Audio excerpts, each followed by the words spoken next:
Next definition ہے ہمارے پاس industrial undertaking, یعنی ٹیکس میں انڈسٹری سے کیا مراد ہے، انڈسٹری میں کون کون شامل ہے۔ میں نے آپ لوگوں کو بتا دیا تھا کہ ٹیکس کا مطلب چیز کو ڈیفائن کرنا نہیں ہوتا، اس کنسیپٹ کو ڈیفائن کرنا نہیں ہوتا، بلکہ اس کا مقصد صرف اتنا ہی بتانا ہوتا ہے کہ اس کیٹیگری میں کون کون فال کرتا ہے تاکہ ان سے ٹیکس کے معاملات ڈیل کیے جا سکیں۔ تو دیکھیں انڈسٹریل انڈرٹیکنگ میں کیا شامل ہے، تو کہتا ہے انڈسٹریل انڈرٹیکنگ مینس، یعنی ٹیکس میں انڈسٹریل انڈرٹیکنگ سے مراد ہے آرگنائزیشن از سیٹ اپ ان پاکستان، ایسا ادارہ جو پاکستان میں سیٹ اپ کیا ہو گیا ہو، لگایا گیا ہو۔ اٹ یوز الیکٹریکل انرجی، یہ الیکٹریکل انرجی یوز کرتا ہو یعنی بجلی استعمال کرتا ہو، اور any other form of mechanical energy, یا کسی اور طرح کی کوئی مشینری استعمال کرتا ہو، اینڈ امپلائز 10 اور مور پرسن، اور 10 یا 10 سے زیادہ ملازم رکھے،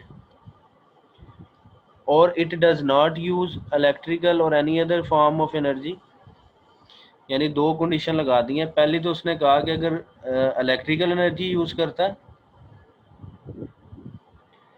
یا میکینیکل انرجی یوز کرتا ہے تو ملازمین کتنے ہونے چاہیے، 10 یا 10 سے زیادہ، تو پھر ہم اسے انڈسٹریل انڈرٹیکنگ کہیں گے۔ اور آگے وہ کہہ رہا ہے اگر وہ الیکٹریکل انرجی یوز نہیں کرتا یا کسی بھی طرح کی انرجی مزید یوز نہیں کرتا تو پھر انڈسٹریل انڈرٹیکنگ کے لیے شرط دیکھیں کیا کیا ہے۔ پہلی شرط تو سمجھ آ گئی کہ اگر وہ انرجی یوز کر رہا ہے الیکٹریکل یا میکینیکل تو 10 ملازمین بھی رکھ لے تو اسے انڈسٹری کی کیٹیگری میں ڈال دیں۔ لیکن اگر وہ میکینیکل یا الیکٹریکل انرجی یوز نہیں کر رہا تو پھر کنڈیشن کیا ہے وہ دیکھیں۔ تو پہلی کنڈیشن امپلائز 20 اور مور پرسن، اگر انرجی یوز نہیں کر رہا تو پھر کم سے کم 20 ملازم ہوں تو ہم اسے انڈسٹری کہیں گے۔ از انگیجڈ ان مینوفیکچرنگ پروسیس، کسی بھی طرح کی مینوفیکچرنگ کرتا ہو تب بھی ہم اسے انڈسٹریل انڈرٹیکنگ کہیں گے، یعنی اگر انرجی یوز نہیں کر رہا تو پھر ملازمین 20 ہوں یا کوئی مینوفیکچرنگ کرتا ہو یا پھر انگیجڈ ان شپ بلڈنگ، جہاز بنانے کا کام ہو تب بھی ہم اسے انڈسٹری کہیں گے۔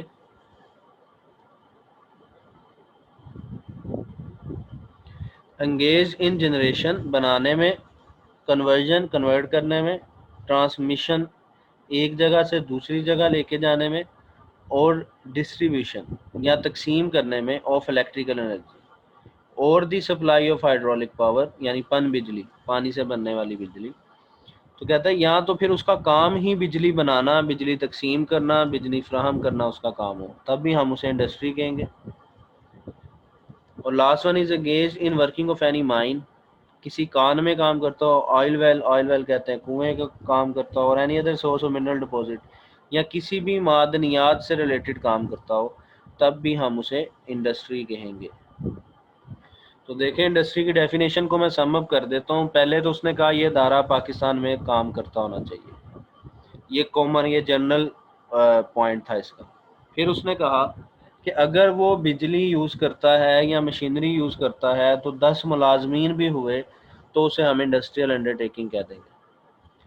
پھر اس نے کہا کہ اگر وہ بجلی یوز نہیں کرتا تو پھر کیا کرے کہ ہم اسے انڈسٹریل انڈرٹیکنگ کہے، تو اس میں اس نے بتا دیا کہ ملازمین 20 ہوں تب بھی انڈسٹری ہم کہہ دیں گے، یا مینوفیکچرنگ کا کوئی بھی کام کرتا ہو تب بھی انڈسٹری ہوگا، جہاز بنانے کا کام کرے تب بھی انڈسٹری ہوگا، بجلی بنانے، بجلی تقسیم کرنے، بجلی فراہم کرنے کا کوئی کام کرے تب بھی انڈسٹری کہہ دیں گے، یا منرل سے ریلیٹڈ کوئی کام کرے تب بھی ہم اسے انڈسٹری کہہ دیں گے۔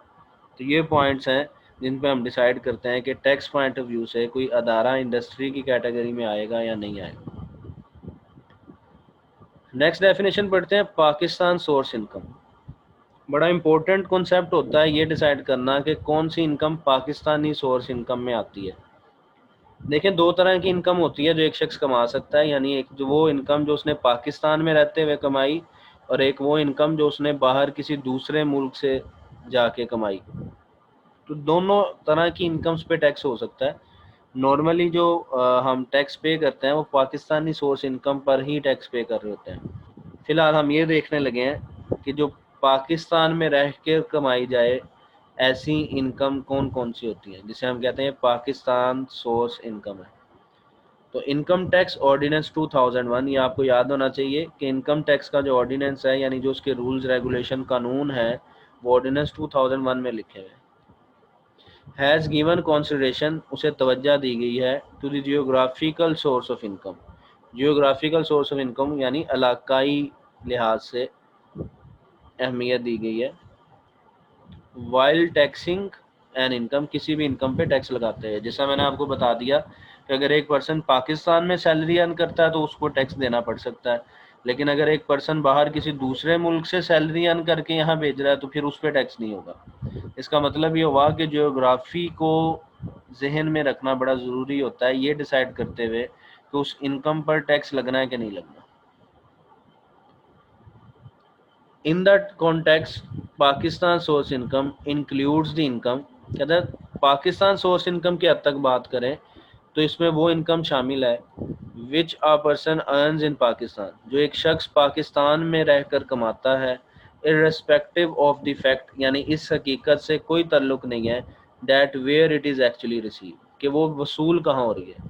جیسا ایک شخص ہے اس نے ٹیکس ایئر کے دوران پاکستان میں رہ کے کام کیا لیکن بعد میں انگلینڈ شفٹ ہو گیا اور وہاں کے بینک اکاؤنٹ میں اس نے وہ اپنی سیلری یا وہ اپنی پیمنٹ منگوا لی، تو تب بھی یہ پاکستان سورس انکم ہی رہے گی کیونکہ اس نے پاکستان میں رہ کے یہ ارن کی تھی.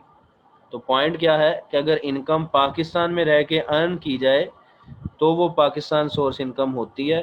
اس بات سے کوئی فرق نہیں پڑتا کہ وہ ریسیو کہاں ہو رہی ہے، ریسیو جہاں مرضی ہو، اگر کمائی پاکستان میں رہ کے گئی ہے تو ہم اسے پاکستان سورس انکم کہیں گے. اب ایکسپلینیشن پڑھ لیتے ہیں. کہتے ہیں such income may be from salary,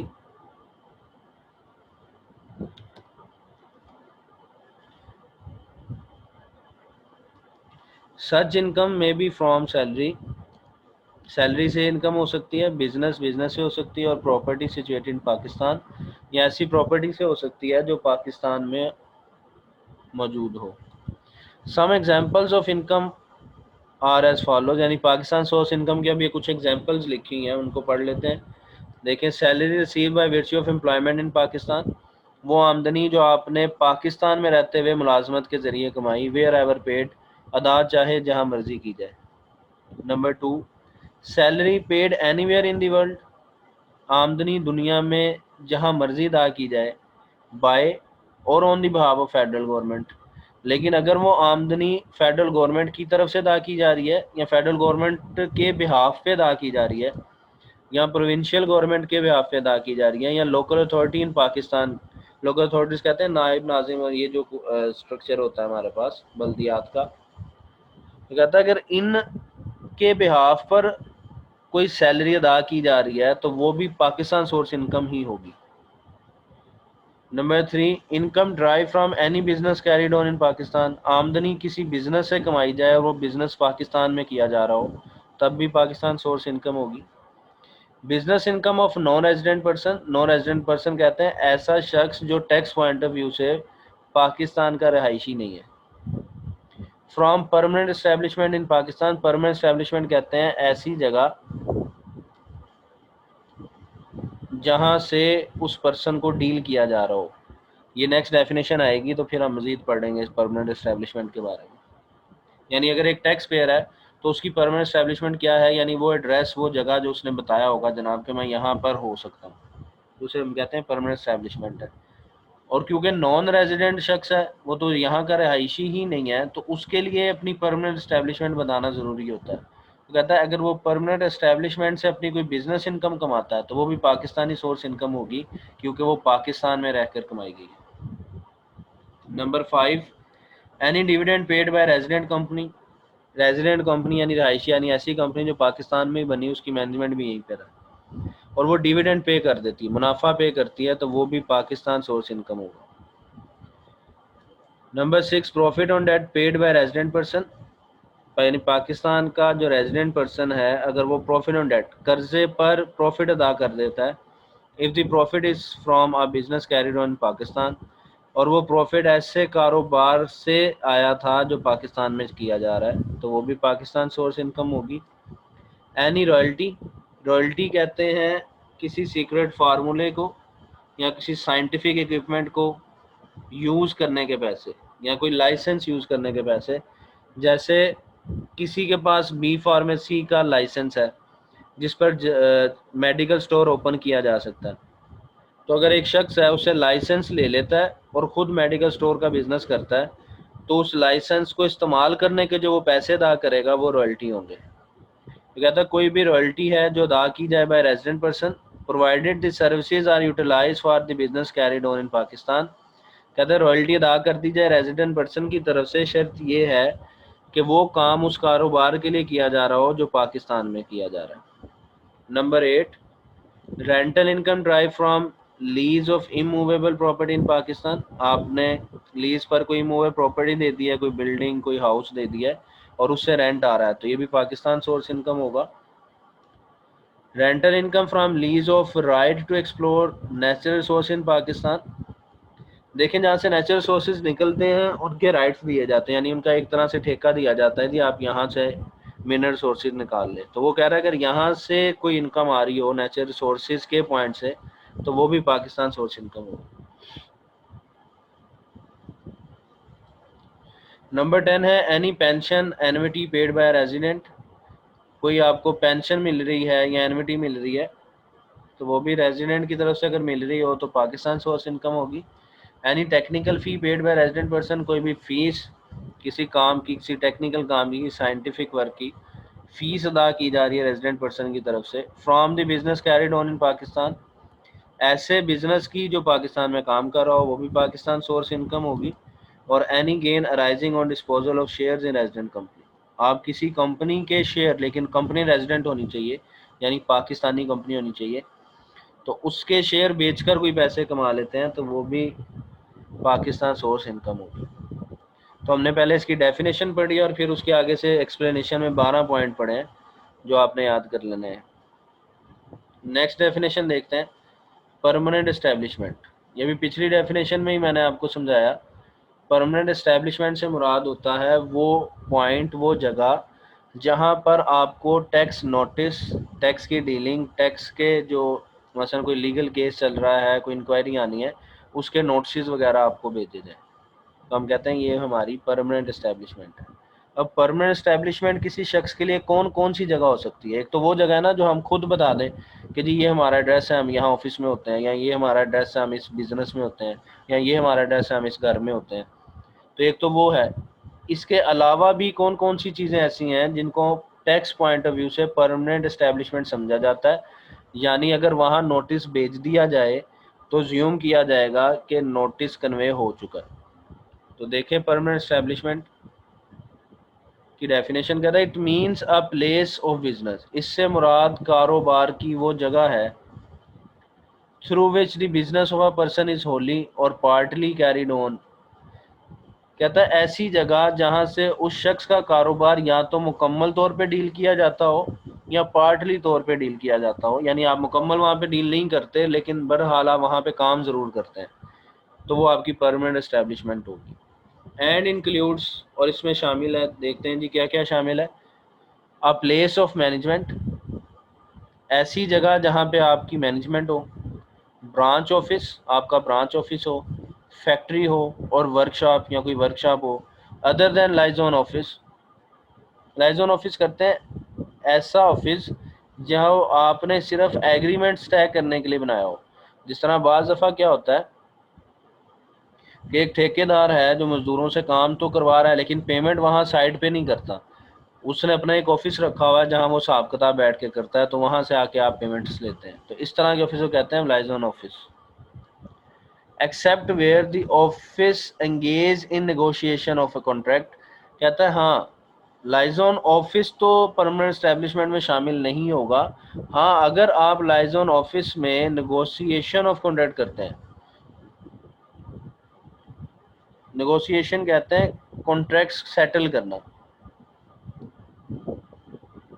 یعنی اگر آپ اس آفس میں کانٹریکٹ بھی سیٹل کرتے ہیں، کانٹریکٹ کرتے ہیں، ختم کرتے ہیں، تو پھر جو ہے وہ آپ کی پرماننٹ اسٹیبلشمنٹ ہوگی. Other than contract of purchase, contract of purchase البتہ ان کانٹریکٹس میں شامل نہیں ہے. وہ میں نے آپ کو پہلے ہی بتا دیا کہ جو نیگوشیشن کے کانٹریکٹ ہوتے ہیں اس کا مطلب ہوتا ہے کانٹریکٹس بنانا، ایگریمنٹس کرنا یا ایگریمنٹس کی پیمنٹس کرنا. تو اس میں پرچیز والے کانٹریکٹ شامل نہیں ہوں گے. تو ایسی جگہ کو ہم پرماننٹ اسٹیبلشمنٹ کہیں گے.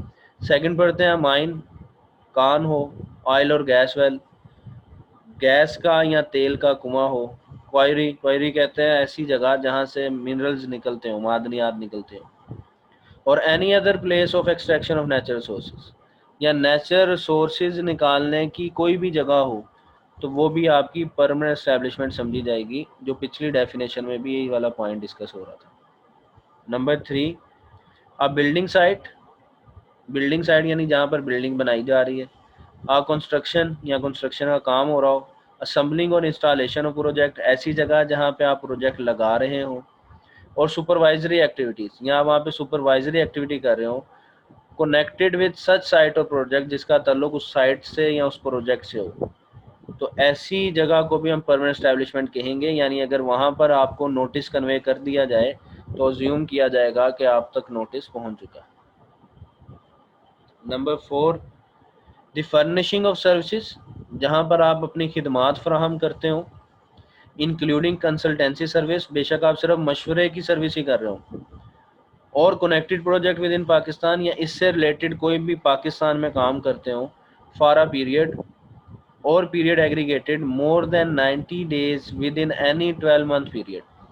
کہتا آپ کوئی کنسلٹینسی کام کرتے ہو یا ویسے ہی کوئی سروس کرتے ہو، لیکن اگر آپ کو اس سیم جگہ پہ جاتے ہوئے 12 مہینوں کے درمیان 90 دن ہو چکے ہیں. اب 90 دن مسلسل بھی ہو سکتے ہیں، یعنی آپ ایک دن گئے پھر اگلے دن مسلسل 90 دن تک گئے، تو بھی وہ جگہ جہاں آپ وہ مشورے کا کام کرنے جاتے ہیں یا کوئی بھی کام کرنے جاتے ہیں تو وہ جگہ آپ کی پرماننٹ اسٹیبلشمنٹ سمجھی جائے گی. یا پھر آپ وقفے سے سال کے دوران 90 دن پورے کر لیں. جس طرح آپ ایک مہینے 5-6 دن گئے، اگلے مہینے 20-30 دن چلے گئے، پھر اگلے مہینے 10 دن گئے.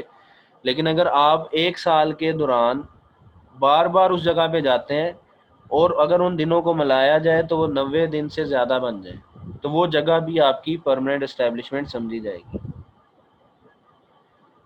Number 5، a person acting in Pakistan, ایسا شخص جو پاکستان میں کام کرتا ہو آن بہاف آف پرسن، کسی دوسرے شخص کے، other than an agent of independent status. Agent of independent status کیا ہوتے ہیں؟ ایسے ایجنٹ جو اپنے نام سے کام کرتے ہیں.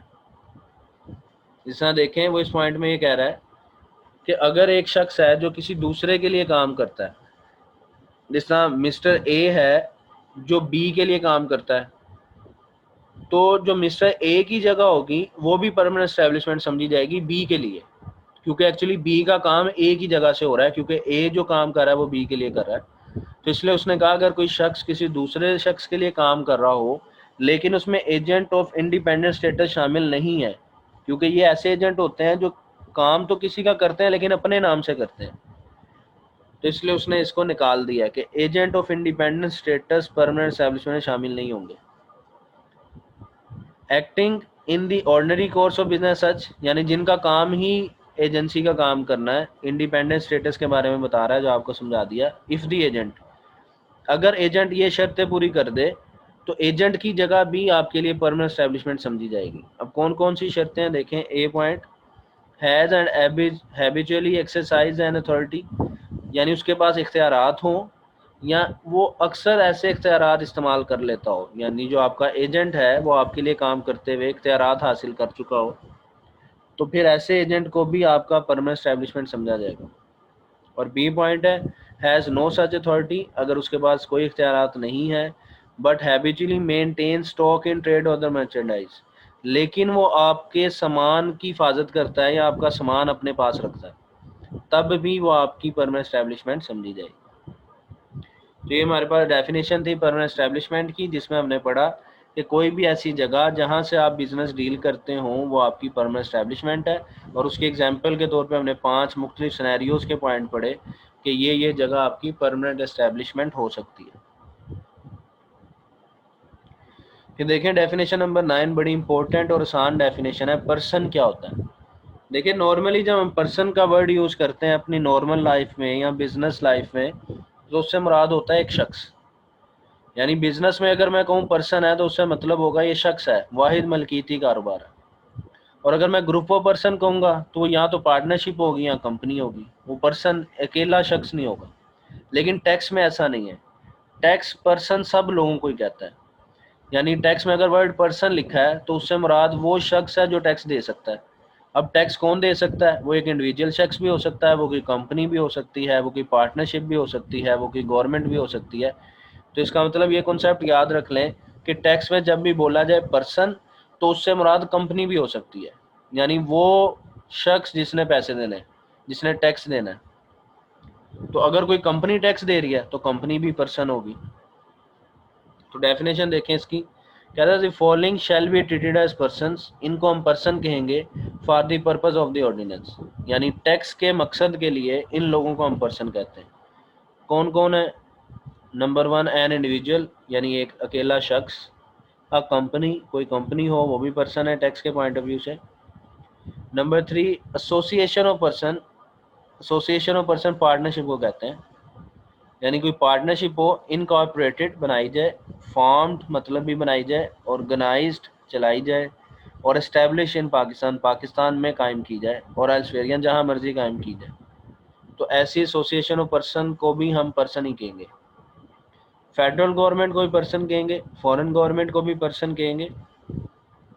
Political sub division of foreign government, یعنی فورن گورنمنٹ کا کوئی ادارہ یہاں کام کرتا ہے اسے بھی ہم پرسن کہیں گے.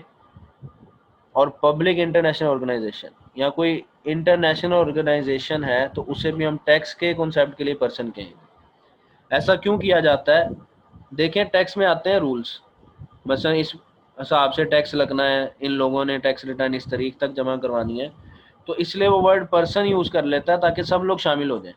ٹیکس میں بار بار علیحدہ علیحدہ نہ لکھنا پڑے کہ انڈیویجول یہ کرے گا, کمپنی یہ کرے گی.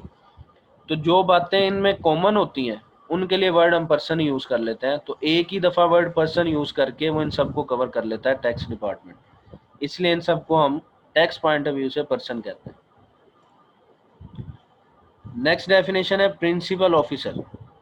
اب دیکھیں پرنسپل آفیسر کون ہوتا ہے, پہلے اس کا کنسیپٹ سمجھیں اور پھر ہم اس کی ڈیفینیشن پڑھیں گے. ہوتا کیا ہے, ازیوم کرتے ہیں کہ ایک آفس ہے جس آفس میں 10 لوگ کام کرتے ہیں.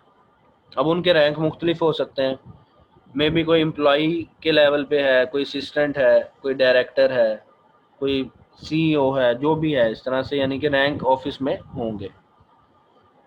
اب ہر پرسن نے ٹیکس جمع کروانا ہوتا ہے یا اپنی انکم شو کرنی ہوتی ہے اگر وہ ایک خاص لمٹ سے زیادہ ارننگ کر رہا ہے.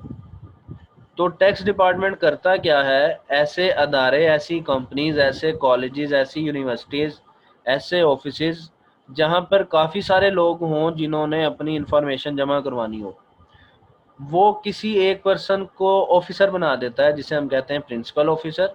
پھر اس پرنسپل آفیسر کی ذمہ داری ہوتی ہے کہ وہ شور کرے کہ سب لوگوں نے اپنی انفارمیشن جمع کروائی ہے اور ٹھیک جمع کروائی ہے.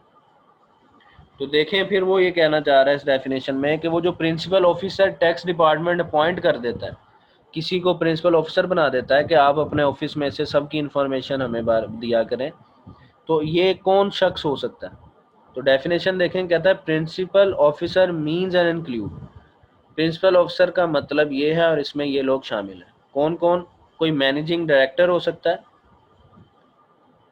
سیکٹری ہو سکتا ہے. اب یہ سیکٹری پرسنل سیکٹری والا نہیں ہے, یہ کمپنی کا سیکٹری ہوتا ہے, یعنی جو کمپنی کی میٹنگز بلاتا ہے, کمپنی کے رجسٹرار سے ڈیل کرتا ہے, یہ وہ کمپنی کا سیکٹری ہے, یہ پرسنل سیکٹری والا سیکٹری نہیں ہے. ٹریجرر ہو سکتا ہے, خزانچی جسے ہم کہتے ہیں. مینیجر ہو سکتا ہے, کوئی ایجنٹ ہو سکتا ہے آپ کا آفس کا یا کمپنی کا, اکاؤنٹنٹ ہو سکتا ہے. آفیشل لیکویڈیٹر ہو سکتا ہے, یعنی ایسا وکیل جو اس کو اپوائنٹ کیا گیا ہے آپ کا بزنس ختم کرنے کے لیے, سیل کرنے کے لیے, تو وہ بھی پرنسپل آفیسر ہو سکتا ہے. اور number 8 any person connected with the management, کوئی بھی ایسا شخص جس کا تعلق مینجمنٹ سے ہو, اینڈ اور ریسیو نوٹس, اور اس کو نوٹس آ جائے فرام کمشنر, کمشنر کی طرف سے, to act as principal officer, کہ آپ جناب اب سے پرنسپل آفیسر ہوا کریں گے. تو جس کو نوٹس آ جائے گا وہ پرنسپل آفیسر ہو جائے گا.